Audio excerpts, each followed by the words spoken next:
ನಮಸ್ತೆ ಫ್ರೆಂಡ್ಸ್, ಎಲ್ಲರೂ ಹೇಗಿದ್ದೀರಾ?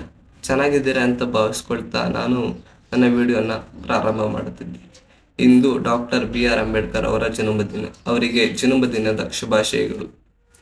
ಇಂದು ನಾವು ಭಾರತದ ಮಹಾನ್ ನಾಯಕರಲ್ಲಿ ಒಬ್ಬರಾದ ಡಾಕ್ಟರ್ ಬಾಬಾ ಸಾಹೇಬ್ ಅಂಬೇಡ್ಕರ್ ಅವರ ಜೀವನದ ಬಗ್ಗೆ ಒಂದು ಚಿಕ್ಕ ವೀಕ್ಷಣೆ ಮಾಡೋಣ ಬನ್ನಿ.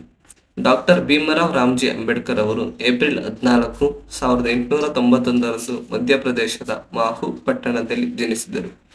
ಅವರು ದಲಿತ ಕುಟುಂಬದಲ್ಲಿ ಹುಟ್ಟಿ ಬಾಲ್ಯದಿಂದಲೇ ಅನೇಕ ರೀತಿಯ ಅಸಮಾನತೆಯನ್ನು ಸಹ ಅನುಭವಿಸಿದ್ದರು. ಆದರೆ ಅವರು ಜೀವನದಲ್ಲಿ ಎಂದೂ ನಿರಾಶರಾಗಲಿಲ್ಲ, ಏಕೆಂದರೆ ಅವರಿಗೆ ಶಿಕ್ಷಣವೇ ಮುಕ್ತಿಯ ಮಾರ್ಗ ಎಂದು ತಿಳಿದಿತ್ತು.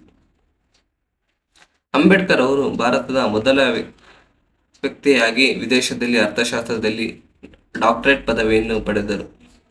ಅವರು ಅಮೆರಿಕದ ಕೊಲಂಬಿಯಾ ವಿಶ್ವವಿದ್ಯಾನಿಲಯ ಮತ್ತು ಇಂಗ್ಲೆಂಡ್ನ ಲಂಡನ್ ಆಫ್ ಎಕನಾಮಿಕ್ಸ್ನಲ್ಲಿ ಓದಿದರು.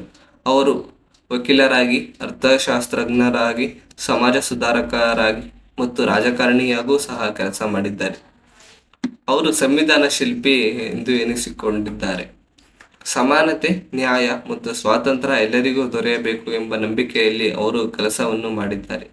ದಲಿತರು, ಮಹಿಳೆಯರು ಮತ್ತು ಕಾರ್ಮಿಕರ ಹಕ್ಕುಗಳಿಗಾಗಿ ಅವರು ಸತತವಾಗಿ ಹೋರಾಟ ನಡೆಸಿದ್ದಾರೆ. ಅವರು ಜೀವನದ ಅಂತ್ಯದಲ್ಲಿ ಬೌದ್ಧ ಧರ್ಮವನ್ನು ಸ್ವೀಕರಿಸಿದ್ದರು. ಲಕ್ಷಾಂತರ ಜನರಿಗೆ ಶಾಂತಿ ಮತ್ತು ಸಮಾಜದ ಒಳ್ಳೆಯ ಮಾರ್ಗವನ್ನು ತೋರಿಸಿದರು. ಡಾಕ್ಟರ್ BR ಅಂಬೇಡ್ಕರ್ ಅವರು ಡಿಸೆಂಬರ್ 6, 1956ರಂದು ಇಹಲೋಕ ತ್ಯಜಿಸಿದರು. ಆದರೆ ಅವರ ಸಂದೇಶ ಎಂದೆಂದಿಗೂ ಜೀವಂತವಾಗಿರುತ್ತದೆ. ಅದೇನೆಂದರೆ, ಶಿಕ್ಷಣ ಪಡೆಯಿರಿ, ಸಂಘಟಿತರಾಗಿರಿ, ಹೋರಾಟವನ್ನು ಮಾಡಿರಿ. ನಾವು ಅಂಬೇಡ್ಕರ್ ಅವರ ಸಂದೇಶವನ್ನು ಎಲ್ಲರಿಗೂ ತಿಳಿಸೋಣ ಬನ್ನಿ.